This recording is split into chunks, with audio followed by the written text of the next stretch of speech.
This conference will now be recorded. Good afternoon, or good morning, or good evening, wherever you might be in this global world. This is Novo Mana, and welcome to another session of the Collective Solutions and IREM Partnership, the Technology Review Council.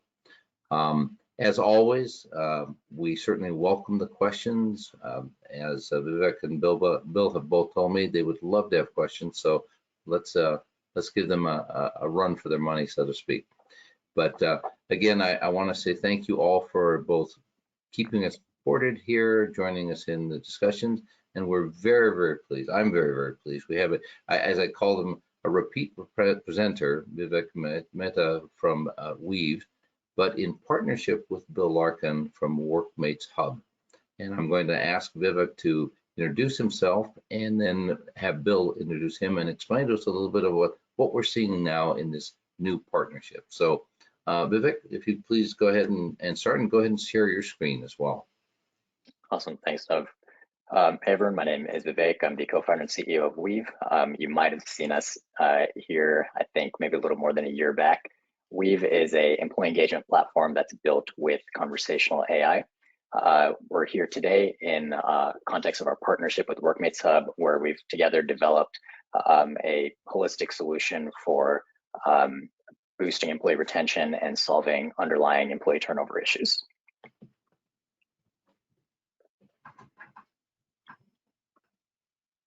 And Bill, I think you should be able to see my screen now. Yes, absolutely. Thank you.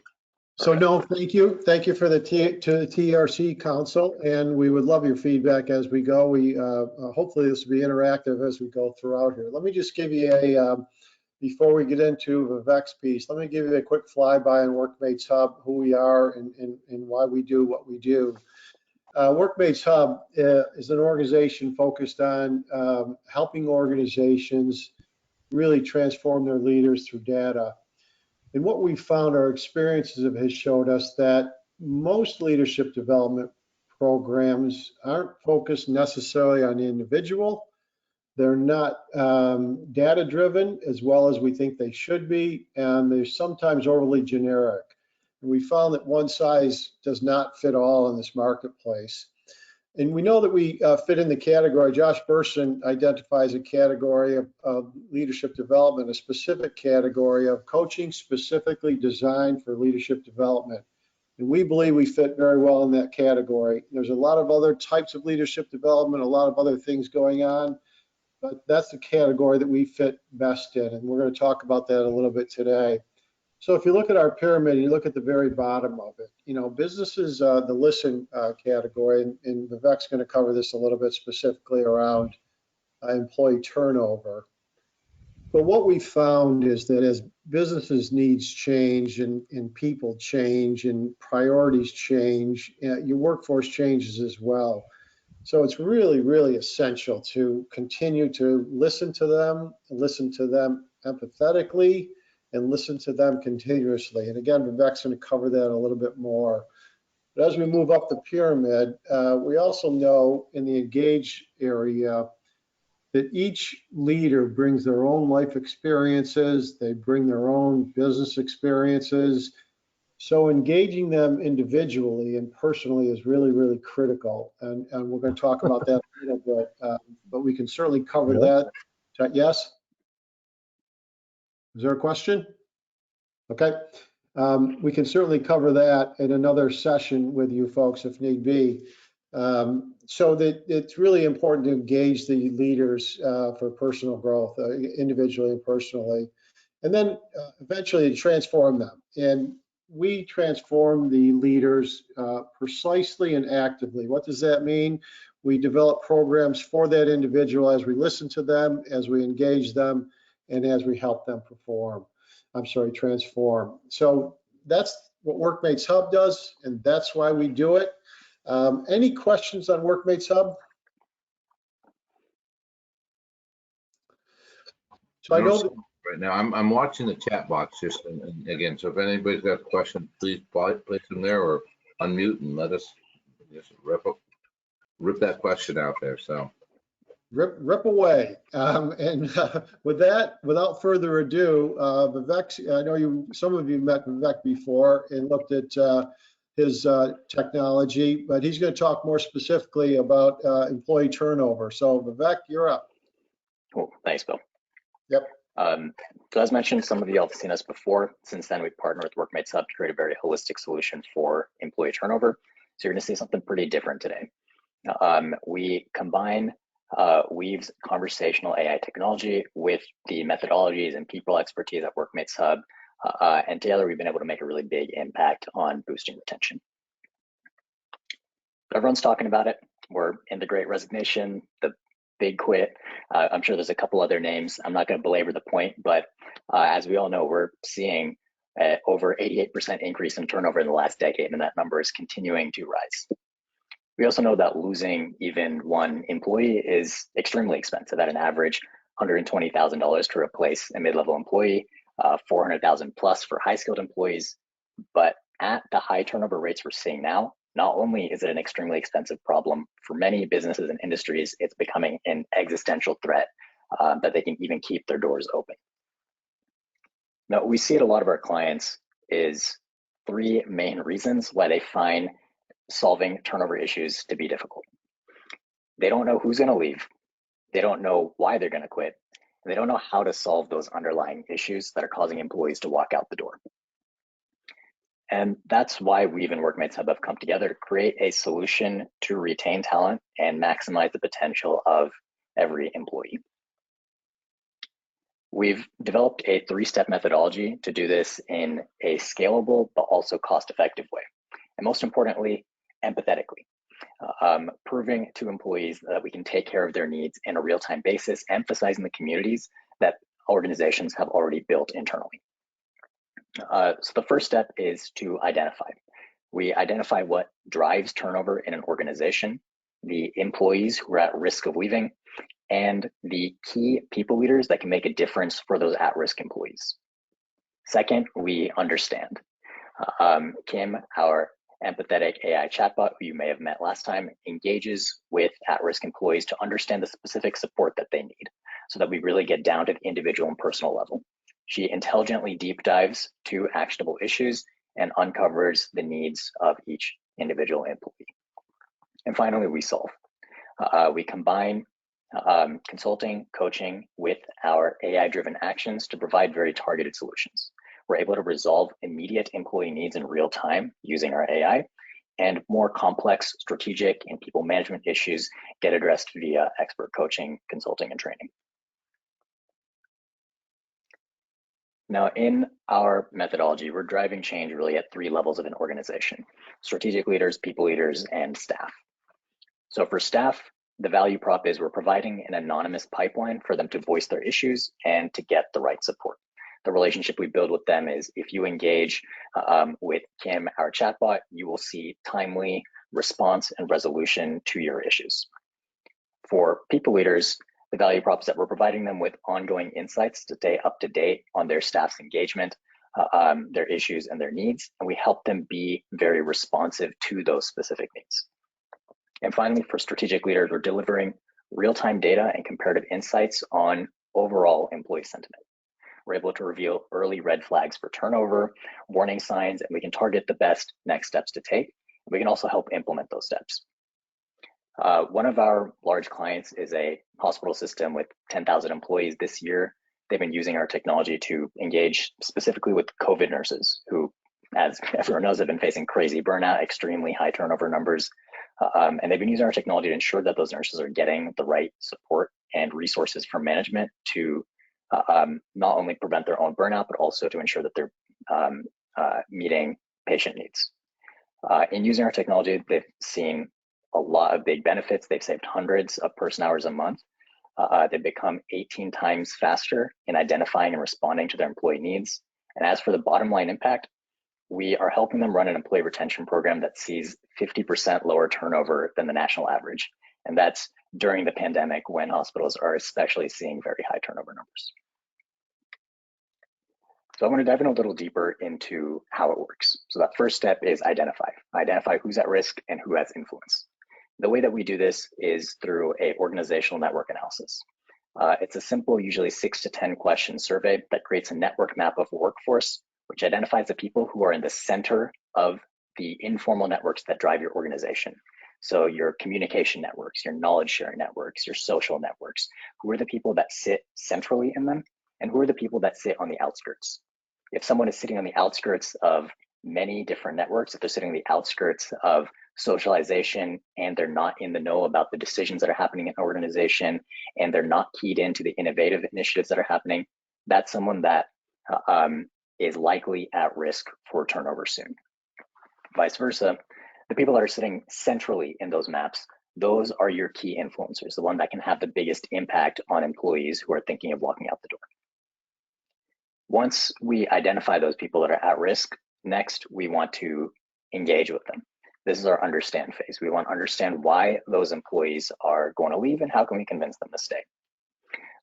We do that via Kim, our AI chatbot. So Kim is a chatbot that lives on the company's internal messaging platform. These days, most commonly, Kim is living on Microsoft Teams, but we also do Slack, email, SMS. The idea is conversations with Kim feel just like DMing with a coworker.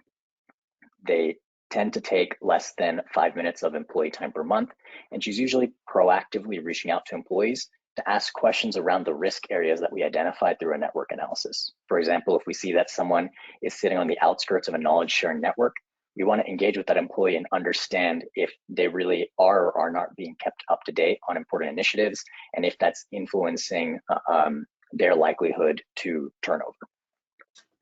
Vivek, this is Nov. I apologize for interrupting, but Please jump in. Mine.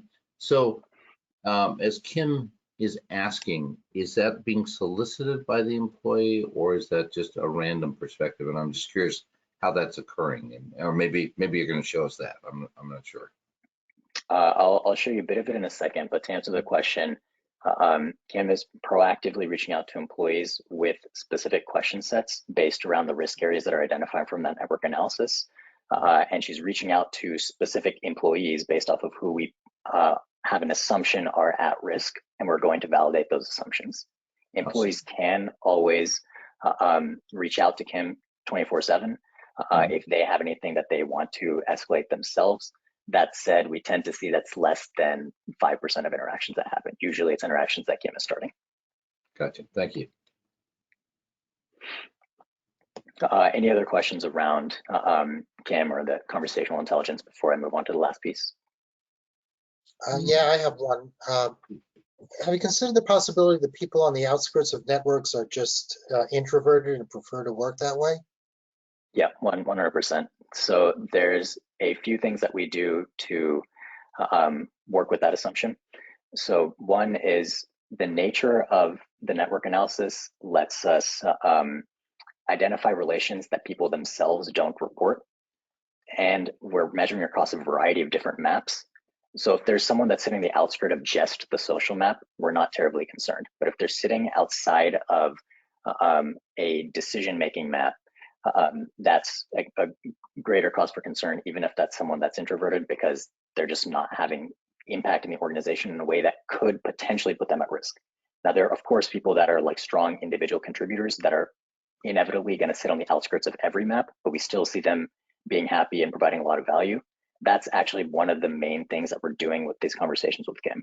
We think that they may be at risk, but they may not be. These conversations are to, one, validate if that assumption is true or not, and if it is true, then we dig down to the deeper issue. If it's not true, that conversation takes like 5 seconds of time and then we're out of there. Okay, thanks. So again, I apologize, but Vivek, so it strikes me, so if you have a very short conversation with an individual, do you come back and talk to that person at another point in time? On average, not necessarily marking them completely out of the loop, so to speak, and don't need to be talked to again. On average, we're having conversations with an individual employee about twice a month, every other week.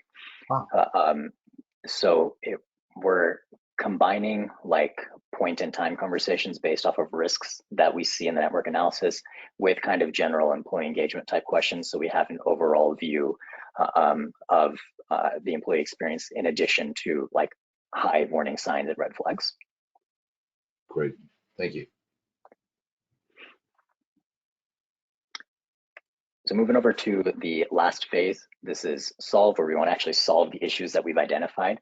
Because we're using a network analysis plus the conversational AI, we have a really in-depth understanding of the issues that are being faced, who's facing them, and what are the most high impact solutions.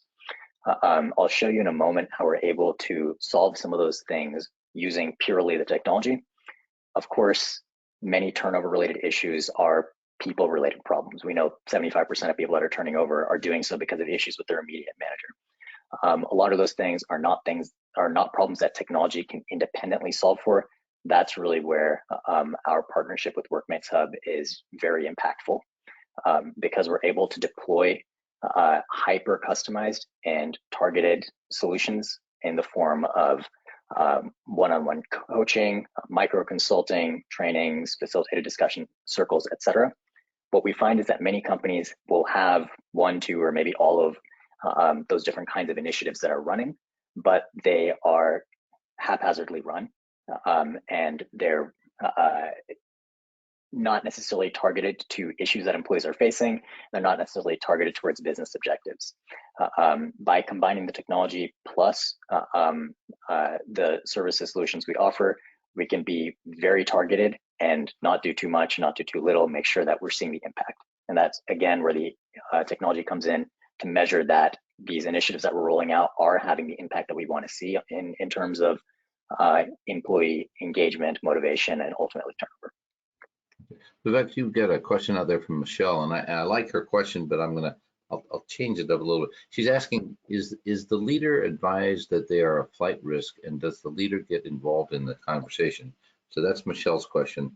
I'm curious at what level of leader is being notified, if at all. So maybe not maybe immediate supervisor, but a level up or so. Yep, that's a great question. We are, one of our North Star metrics is issue to action timeline. We find that in many organizations that timeline is very, very long, on average about 1.5 to 2 years, because they're going from understanding employee needs all the way up to the strategic executive level, then disseminating back down to the operational leader level before it comes and impacts employees on the ground. We try to cut as much of that middle management out and red tape out as possible. So the interaction loops we're building are primarily between employees and their direct operational leaders, the people that have the most impact on their day-to-day. So you'll see in a moment when I demo the technology itself that we talk to employees, we talk to leaders to keep them abreast of what their employees are facing and prompt them for actions that would be impactful. And then for the strategic level, that's where we're delivering your more traditional kinds of like survey-esque insights. Great, thank you. Perfect. So I'm going to go ahead and jump into a live demo of the technology here.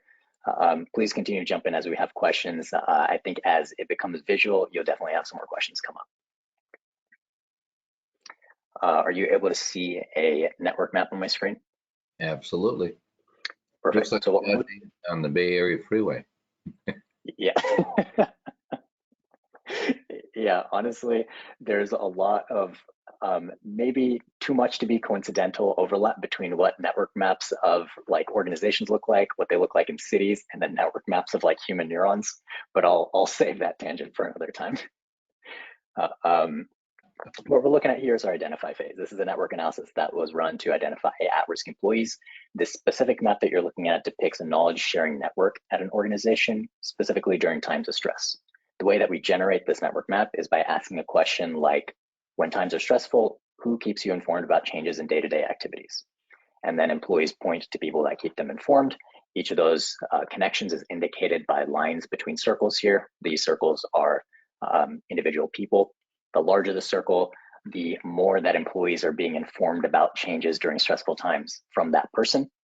The circles that are sitting isolated on the edges are people that don't have any consistent person that's keeping them informed. Now, this map immediately tells us two things.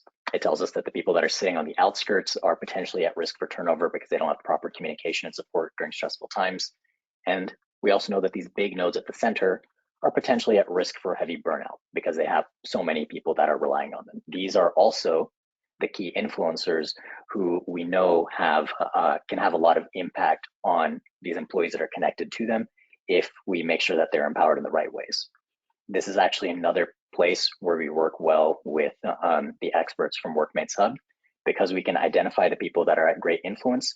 We can arm those people with maybe one-on-one coaching to make sure that they're having the best possible influence on all these people that are connected to them.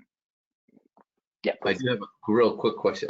Like I said, I'm going to pepper you with questions if the crowd does not. So what I'm looking at is this, pathways of where I am in terms of the answer to the questions. In other words, what is giving rise to this map again? This specific map was created by asking the question, when times are stressful, who keeps you informed about changes in day-to-day activities? And when employees are answering the survey, they basically get like a smart fill drop down of everyone in their team and their department, and they just fill in the people that keep them informed. And now, the fact that you've got this to the right side, the kind of legend that says the blue represents over 5 years. Is that tenure in the organization? That's right. So we are currently looking at tenure, but part of the power of the network analysis is we can overlay this map with any employee demographics that the organization is tracking. I think for this specific scrubbed client example, they just had a few demographics that they were looking at. Like if I jump over to region here, but this can be over anything that the organization has data on. We're basically just loading HRIS data in. Gotcha. And I guess I'm gonna give you a little my perspective as the observer in the crowd here. Would I love to see a three-dimensional depiction of this? It would show the tenure, the outliers across the circle, and if you will, where are they in the company, i.e. level. What strikes me is that you might see an interesting pattern that the closer I am to the top, the more information I'm getting, or it dispels that. I'm never quite sure, but it'd be an interesting. Like I say, I think you have some really good data that if the graphical capability allows you to do so, you have some pretty powerful visualization of what is happening in the organization as a whole. That's a fantastic idea. I just took a note to share that with my team later. Yeah, I want to make it worth your while. We can pull that data today, but you're right, it's in 2D views. So we have to look at a bunch of different ones side by side. But we could absolutely do a 3D view. To your point, and I just want to point that out to the crowd as well. What I'm seeing here is you've got a number of different parameters, if you will, for lack of a better term, that I can apply to the population to give a different view. But overlaying one or two parameters at the same time and looking at them in different perspectives, if you will, really gives you an interesting insight to maybe something that is truly a problem culturally. You know, the information flows only so far into the organization, then stops or gets altered or whatever the case is, or it has to be waiting for monthly meetings at a certain supervisory levels, whatever the case may be. Those are the kind of endemic things that you'd want to see and be able to start changing. So, like I say, free suggestion. Like I would say, the advice I give you is what you paid for it, and this is free. So you hit the nail on the head. That's exactly the kinds of problems that we identify, endemic cultural kinds of issues. And then because of the nature of the network analysis, it simultaneously lets us see those cultural patterns as well as diving down to who are the people that are impacted by the results of those patterns. And so it's basically a combination of network maps that are created around different functional areas that we overlay with demographics data. And then we have a bunch of different maps that are created based off of the questions that we ask during that survey. So in a typical implementation, we're generating 6 to 10 different maps across different dimensions. When you look at the patterns between all those different maps, it gives us a pretty holistic picture of what's going on in that organization under the scenes. We're only half an hour into it, and it's a little too early for me to give you a big thumbs up, but I'll give you at least half a thumbs up. It looks very good. Thank you. I appreciate that. Are there any other questions I can answer around the network analysis before we move into the next phase? I guess we'll take it as a no so far. Perfect. So at this point, we move into the understand phase. We want to talk to the employees that are sitting on the outskirts here to validate that they are facing the severe communication issues that we think they might be. We want to understand what the impact of that is, and we want to understand how to solve it. And as I mentioned, we would even recommend to the company that they empower some of these individuals in this map, probably especially this person here, to be a good fit for some one-on-one coaching to make sure that they're having the right impact on all these around them. We can even make some additional assumptions by looking at this map. For example, we could make an assumption that there are probably a lot of conflicts happening in this workplace. There are so many people that are sitting on the outskirts here that are not being kept informed, that are just running around, not knowing what's going on during stressful times. So that's another thing that we're going to want to clear up in terms of our assumptions. So we're going to move into that first conversation where I'm going to be now putting on the hat of this person here who is sitting on the outskirts. As I mentioned before, KMR chatbot integrates into a bunch of different messaging channels. We want the experience to basically be, there's no new tools that are learned. It's the same tools that they work with in their day-to-day. For the purpose of this demo, I'm just going into our web chat. This is a unique URL that delivers over email. Kim also reaches out to me at the times that are best for me. So like when I go through an onboarding process, I kind of share when I want Kim to reach out, how often I want Kim to reach out to me, things like that, that kind of let me make sure that the experience fits with my working styles, especially in environments, say like healthcare, where we definitely don't want to be reaching out to someone while they're in the middle of surgery or whatever. This lets us make sure that we're not perceived as an annoyance, but we're checking at the right times. So Kim is reaching out to me to talk about communication during times of stress. I am going to jump into this conversation. And the first question she's got for me is if I feel that my team has cultivated a healthy and enjoyable place to work. I'm going to disagree with that. And based off of how I answer, we want to dive into some follow-up questioning. Here, because I've disagreed, Kim wants to know and validate the assumption that we had of, are there conflicts happening between members of the team when things are getting stressful? So I'm going to say yes. And now is when we start to get to more of the sophisticated capabilities. So here, Kim wants to know now, okay, there are conflicts going on. What do they tend to be about? Often when we get to this point in a conversation where things start to, where we're diving a little deeper, we often get questions like, is this really anonymous? What's happening with my data? Who's on the other end?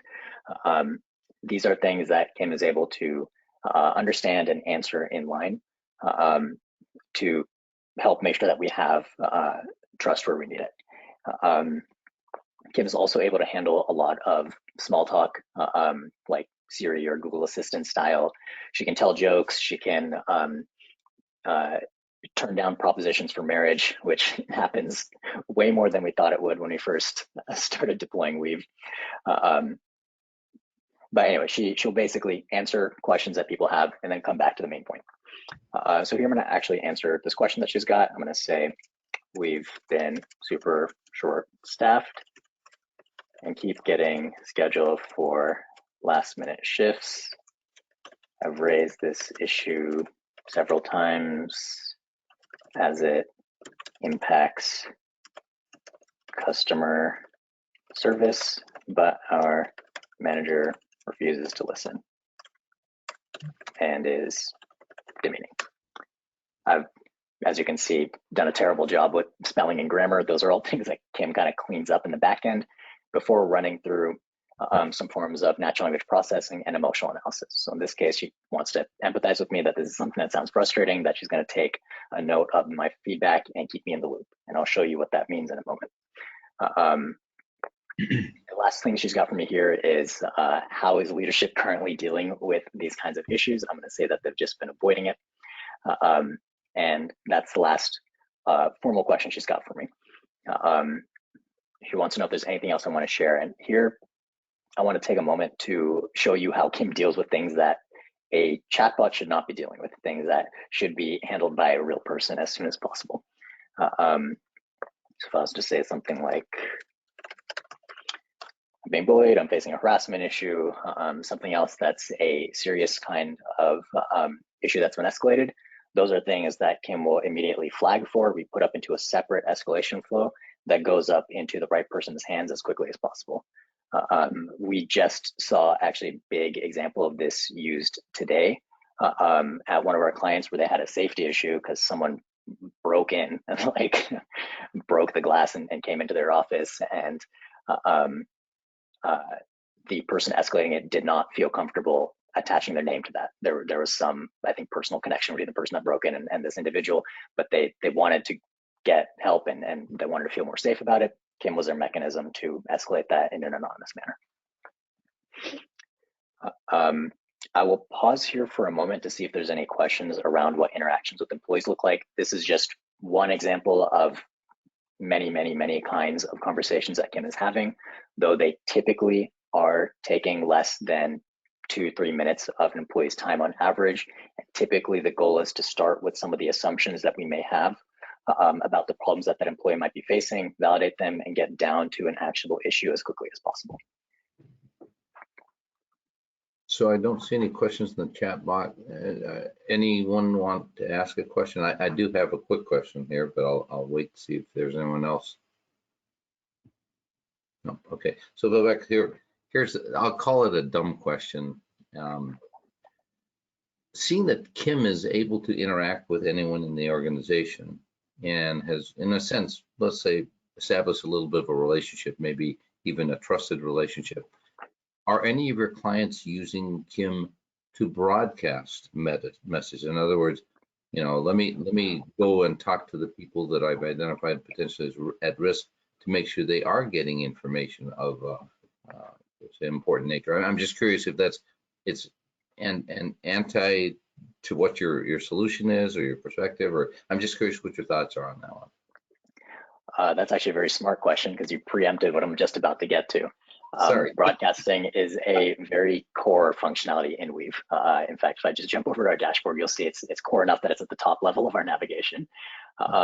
We highly, highly recommend that organizations are frequently broadcasting via Kim so that there is a two-way conversation that's happening. Employees are reporting issues, and leaders are able to be rapidly responsive to that via the broadcasting mechanism. And I'll go more into the specifics of how it works in a moment, but that's really how we accomplish such a fast issue to action. Okay. Well, I didn't want to steal your thunder, so let me. No, I'm actually, you asked at the perfect time. You can pay me later. That actually does move us really nicely into this next piece here, where now I'm going to take off my employee hat. I'm going to put on my manager hat. So I'm actually now playing the role of, let's say, this person that's sitting very centrally. And Kim is reaching out to me to talk about diffusing conflict in my department. She's gone and had conversations with all of my employees and wants to give me an update on how those conversations went.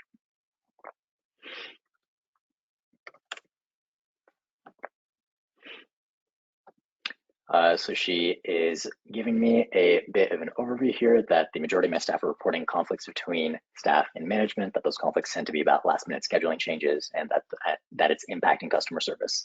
So that's a summary of the conversations that she's had. The idea is for this level of operational leader, unless absolutely necessary, we do not want them having to dig into dashboards and try to understand insights from data.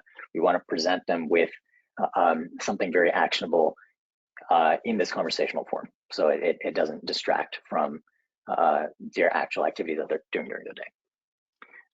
So she's asking if this reflects my observations. That's some stats that kind of go up to the strategic leader level. I'm going to say, yes, the staff shortage has resulted in tension. We are doing our best with customer experience, but I can see some burnout. So what Kim wants to do here is help me to close the loop with employees as quickly as possible. So she's asking what I'm planning on doing to address this conflict. Now, as I mentioned earlier, this is probably someone that would have been a great fit for some one-on-one coaching. And so they're likely going through a coaching and training program where they're gaining skills like conflict resolution. And now Kim is giving them the opportunity to put those skills into action. So I'm going to say we have new employees joining in a few weeks. That will reduce the load. In the meantime, I'll set up a weekly check-in with staff to address the tension. Now, what Kim wants to do here is help me to be successful with this action. Check-ins were a technique that I, as a manager, was likely taught in that one-on-one coaching. So Kim's going to let me know check-ins are a great idea. Just remember that this time is for you to listen and not debate with your employees. And finally, she's going to help me to close the loop. So if I say yes here, Kim will basically convey this over on my behalf to all the employees that she previously spoke to, letting them know, hey, you shared some feedback with me. This is what your manager is doing in response. Now, this closing the loop is not always employees reported issue and then manager immediately snaps to attention to solve it. A lot of the time, this broadcasting is just employees reported issue and management is acknowledging that they've heard it, and these are the next steps that are happening. We find the most important thing is that employees and managers, everyone is kept in the loop, and the process is transparent, so that we build trust in this two-way conversation that's happening over time, rather than moving too far in the direction of Kim is just a complaint box, or Kim is like a magic genie to solve my issues. Kim is just the mechanism to facilitate an ongoing conversation. So I'm gonna say yes here. Again, yep. This is no very quickly that. So the idea of having synthesized an answer out to the at-risk employees, the ones that, in a sense, raised the issue, that's meaningful in a sense. But do you have any stats of how often Kim is being asked to do the message telling versus a manager doing it personally or something like that, or taking care of it? The reason I ask that is, again, to me, there's a lot of stats that if I were going to use your product, I might want to know what seems to have worked for other clients, anonymously, but nonetheless, this kind of a situation. What's the more normal way to do this, especially if I'm a new manager, for example? I really want to use your tool effectively, not just second guess it, I guess is the best way to look at it. So do you have stats that kind of support the actions and how they're handled? Yes, to a degree. Maybe not exactly the one that you're talking about, but what we see is it kind of correlates to, honestly, how good that manager was to begin with. So if there was someone that already had like a happy, motivated team, they do a pretty good job. The value prop of Kim is really saving that manager time. So that manager that was previously spending 20 hours a week in employee communications, we on average are almost having that, because we're not reducing the quality. What we're rather doing is the conversations that the manager is having to stay up to date. Those are things that can become automated. And then the time that they spend in one-on-one on person is focused on the most creative solution building type activities. The conversations that have the most impact are the ones that then tend to be in person. So that's what we see with your already high performing managers. Gotcha. For managers that are not high performing or managers that are new, for them, they're much more frequently doing broadcasts in this way, because we're just giving them an easy way to do it. Gotcha. And then the other question that occurred to me, you said that Kim is taking back the message to the folks that raise the issue or that are most potentially at risk. Is there a reason why it doesn't go out to the entire unit of that manager? And I'm just curious, there's probably some algorithm that says don't do that. Sorry, I should be more clear. We do send it to the full unit.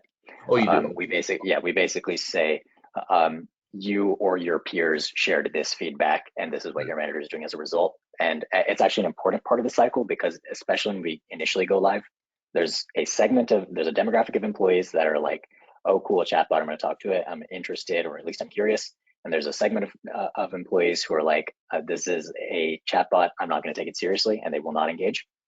That demographic gets much more motivated to start engaging when they see that Kim is broadcasting back change in context of the problems their peers are raising. So they understand that if they want to be part of the conversation, they need to start engaging. Gotcha. That sounds like you're going to get much more adoption of the use of the tool and such. I just wanted to give you the compliment that Michelle had put out here in chat. I don't know if it says everyone. So, but the ability to capture and analyze this data is amazing. Where companies need support is in managing and coordinating all the different ways they are reaching out to employees for feedback, pulse, engagement, etc., so that it is not overwhelming to employees. Also, leaders have to ensure they are in turn providing updates on the results and action plans. I realize this is less about the technology, but it's an important part of the adoption of the tool like this. So I want to make sure you got a chance to see that and hear it, and it's now on the recording. I appreciate that, and I think that's a really key point, and actually one that I try to make often when we're talking to prospects and clients, that technology is just a technology.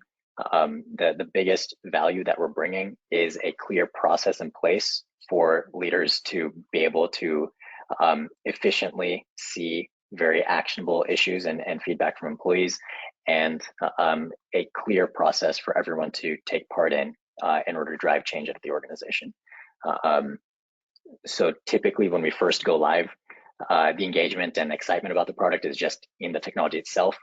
But once we get rolling for 1 or 2 quarters, then we settle much more into the value of the process that we've built in place. And we really support that process through the experts at Workmates. Great. Thank you. And thank you, Michelle. All righty. Perfect. So I'm just going to hop over to the last piece here. So right now, we've basically seen the perspective of a employee. We've seen the perspective of a people leader. Now we're going to look at the perspective of a strategic leader. So this is really the only kind of person that would be regularly going into our reporting dashboards. What you are seeing here is basically aggregate data from all conversations Kim is having across the organization. You can see the various conversation topics down here that she's been having with different employee groups, the overall sentiment, overall emotions across those conversations, how that's changed over time, et cetera. And I can, of course, slice and dice this data across any of the employee demographics that are maintaining. So we'll jump into one of these specific conversations so you can kind of see what these insights look like. So again, we're pulling the sentiment and the emotion. You can actually dig in, obviously, into the question level and see specifically how people are responding. You can also go into our topic analysis. So this is a dynamic form of topic analysis, meaning it's not like a pre-trained machine learning model where it's based off of the topics that are important to employees at that point in time. And you can get a quick glance basically from color, what are the things I need to look at? And by look of color and how many unhappy faces I see, strategic leaders get a pretty decent idea of what are the major initiatives that they need to be thinking about, in this case, career development. I won't go super in depth into the different data that comes out here, but we're always trying to push to the next phase in the process. We don't want to just hand you data and then say, go and do something with it. We want to facilitate that next step. So there's 2 main steps that we're pushing towards once strategic leaders look at this data. First is for issues that they already know how to respond to. And that's where our broadcasting functionality comes in. This is a really straightforward functionality where whatever the leader types in here, Kim is going to broadcast on their behalf. What makes it a little bit more powerful is that we can specify who we're reaching out to by emotion, right? So I could choose to reach out to only people that are maybe, say, sad or frustrated, for example. What this lets leaders do is they can simultaneously be targeted in the broadcasting that they're doing while also retaining anonymity. Typically what we see broadcasting used for is any range of things from night shift employees being pissed off because they've run out of snacks because day shift keeps eating them. So quick broadcast, hey, we heard you, snack room stocked. Sometimes we see broadcasting used for like, hey, we're seeing a trend of people that are having issues dealing with like unruly customers, or which we've seen a lot recently. And it's just a communication of the next step is that we're going to start holding these forums and you're going to receive an invite soon. It's basically just to close the loop quickly. Now, not everything has a ready broadcast that's available to go.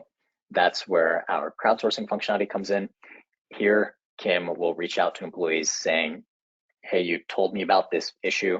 We're reaching out to you to understand how we can improve it. We're looking for suggestions. And so Kim will basically go and crowdsource a set of suggestions that will then get fed back into the leader here. And then she will continue to check in over time saying, you told me about this issue, you gave me some suggestions, have we solved the underlying problem? And that will become real-time data that goes into the strategic leader level saying, these are the different problems that you've been trying to solve, and this is how close it is to being resolved or not based on what your employees are saying. So Vivek, when you talk about crowdsourcing, again, the idea of I may not be bothered by this concern or problem, but I may have an idea how to solve it. So therefore, are you going randomly out there, or just to those who are involved with the issue? The crowdsourcing is typically determined by the strategic leader who they're reaching out to.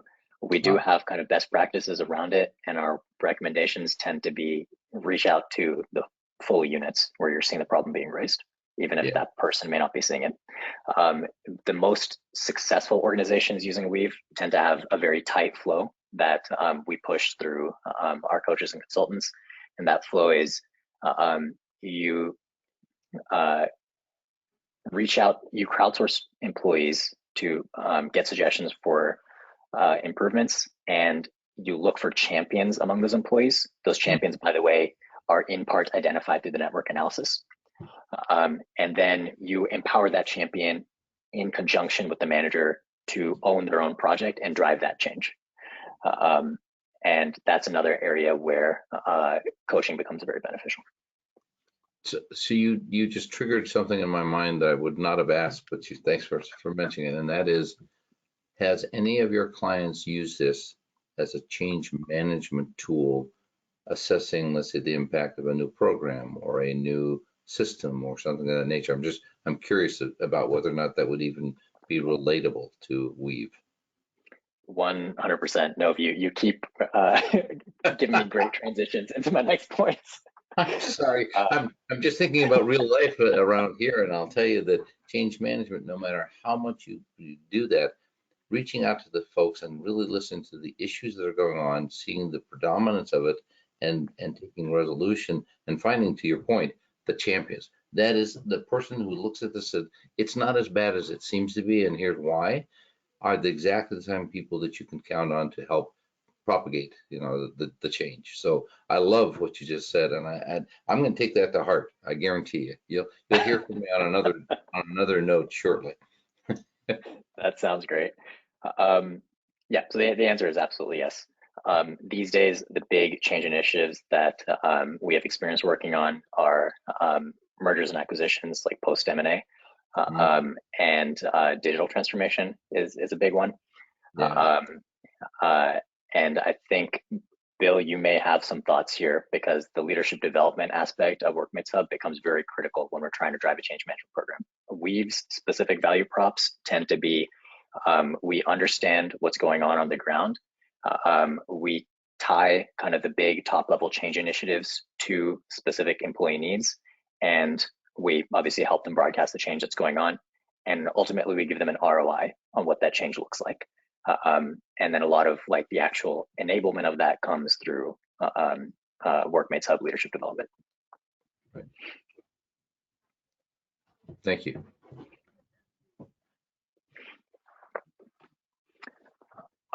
So in terms of demoing, there are a few other things I can go into, but they're kind of more secondary or tertiary type features. We have a pretty good sharing functionality. What we see strategic leaders do a lot is the way Weave works is strategic leaders typically are looking across multiple business units or across the full company.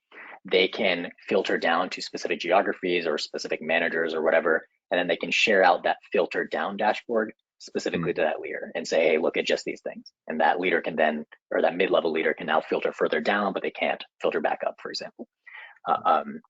We also have a large set of pre-built conversational templates that are part of Weave that are getting launched either because of something identified through network analysis or because of something that's happening as part of the change initiative that the organization is driving. So especially like around digital transformations, we're running a lot of conversations around how people are adopting to the new software rollout, or do they understand why the technology is there, and do they feel a threat from it, et cetera. So we have a big bucket of pre-built things, and then the conversational AI itself can be completely customized on an organization specific level, though these days we don't do a ton of that because so much of it is covered by our out-of-the-box stuff. Gotcha. So let me pause just for a moment and see if the crowd has any other questions. I certainly have about 3 or 4 other questions, but let me allow them. Anyone have any questions for Vivek? I always take that as a no. I'll give you the compliment. You have mesmerized the crowd. So we'll just leave it at that. I hope it's mesmerized. What I call the typical demo question here. Well, so I see Weave up here. Can I put my label on here? My company label. Oh yeah. You can completely white label the platform. You can redesign it as you want. You can even rename Kim if you want.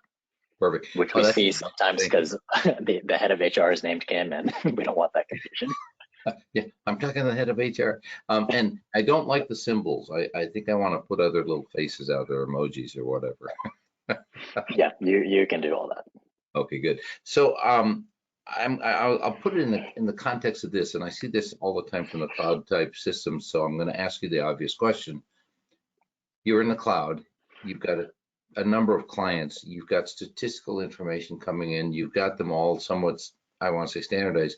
Are you analyzing the data across your client base to look at trends? You know, the age-old, the great resignation. Okay, so we keep hearing about it, and people are quitting like crazy, and all that kind of stuff that's going on. But my question is, does anybody know the why of it? Is there a major trend that we could look at? Now, the only tool I would say, short of ADP cashing out, shall we say, termination checks, is the only stat would be something from yourself that would say, here's what our customers are really seeing as the problem areas that are causing resignation. So I'm curious, are you going down that route, and is that maybe something that Bill and his group would be analyzing and putting out papers on that? We are going down that route. To be quite frank, we're very early in it. So I would not say our benchmarking compares to any of the big guys out there yet. Part of what makes it a little bit difficult is the nature of our conversations mean we're going down various different conversational trees. And so one company may be going down a totally different path than another one, so that it makes our benchmarking take a little bit longer.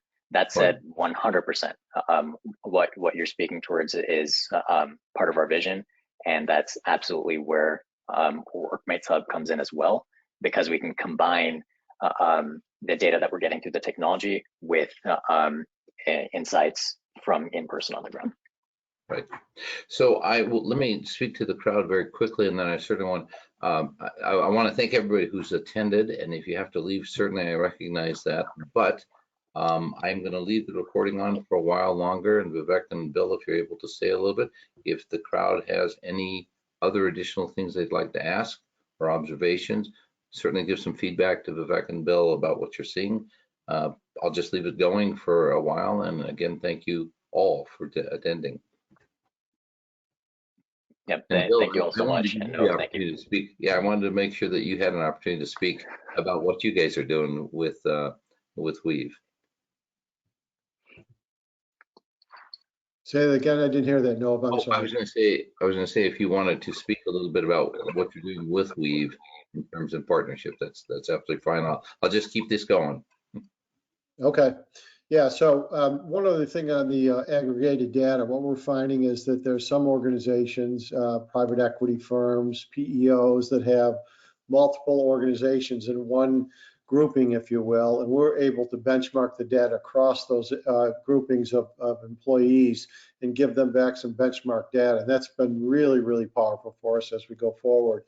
And this is the way that we looked at this a little bit. No, this is like a Netflix series, and this is episode 1 of a longer story we have to tell. The next episode is where we're going with this is how do we take this data that we're getting and start to engage individuals specifically? And how do we get those individuals to start to help design and decide what their program should look like, what they need development on? So some of those leaders you talked about, whether they're either good leaders or weak leaders, the good leaders, we can actually help them get better at what they do, conflict resolution or team building. We can amplify their excellence, if you will. And then on some of the other leaders that are less so, we can help them fill the gaps in what they need, conflict resolution or whatever as we go. And it really gets to the very top of it to really transform the individual, not the organization. And if you start to transform the individual, it's an exponential lift for the organization. Right. So I'm looking at a question. I'm sorry. I'm looking at a question from David. He asked, how long would it take to roll something like this out if you had a, if you had a good sized company? Let's call it 1,000 plus. You're on mute. For 1,000 plus, there's obviously some underlying considerations in terms of do we need to do any custom integrations? How easy is it to, how clean is their data to begin with? But average implementation rollout time is about a month. Oh, okay, well, that is very quick. And then also, what is offered to help deal with the issues? So I heard you say that you already have some prepackaged conversations ready to plop in there, and maybe that they get fine-tuned as you implement and as you go through the process. But do you want to speak to that anymore? Yeah, so today we just looked at a pretty simple example of a conversation. There are cases in which Kim is going to be helping to push other resources and initiatives the company is already invested in. For example, if we identify someone that's sitting on the outskirts of a social map and we talk to them, we find out that that's something that they're unhappy about and is putting them at risk of leaving, we could recommend them over to a relevant employee resource group that fits with their interests. So for those kinds of conversations, they're basically plug and play templates where the company can put in their own resources that would fit if we discover problems in that realm. Now, obviously, a lot of problems are not simple enough to solve just via chatbot conversations, and that's really where the partnership with Workmates Hub comes in. So when we're doing an implementation, there's typically a coach or consultant that is looking at data across the entire implementation. And they're identifying the specific points for where deeper initiatives would drive a lot of value. And the big benefit becomes as they're running like facilitated discussion circles or one-on-one trainings or whatever, they can measure the ROI of that because they have the Weave data from before and after. Yeah, gotcha. Okay, so any else, any parting words, Vivek or Bill, that you want to? I don't see any further questions in the chat, and I'll ask the audience one more time. Is there anything else that anyone wishes to ask?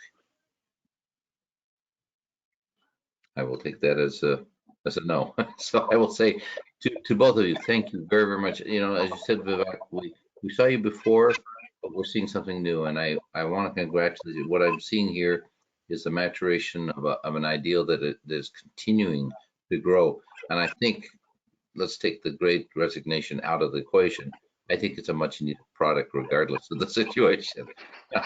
So I think managers are going to really appreciate the fact that they get insights to the workforce, and in this remote organization or remote environment, I feel we have lost much of what we would consider to be the nuances. Like they used to call it exhaust, i.e. water cooler conversations, or, you know, hey, am I copying something? Hey, how you doing? Did you see the game over the weekend? Whatever it is, we've lost that communication by this remote situation, and that has created a set of new types of issues. And I think that Weave actually sits in a very very intelligently placed spot, if done right, to help tighten those up in lots of different ways. So I will ask that if you don't come back to me, I will come back to you in about 6 months and see what else is new, because I'm loving what I'm seeing. That sounds great, and you're absolutely right. We have new communication problems, so there's a space for a new communication solution. Yep, terrific. Well, again, thank you everyone concerned. Again, we have more vendors waiting in the wings. Maybe not quite as exciting as today, but we'll certainly see some new ones. Again, thank you all very much for supporting the TRC. Take care now. Thank you, Thank you Noah. so much. Bye-bye. Thanks, Bye. everybody.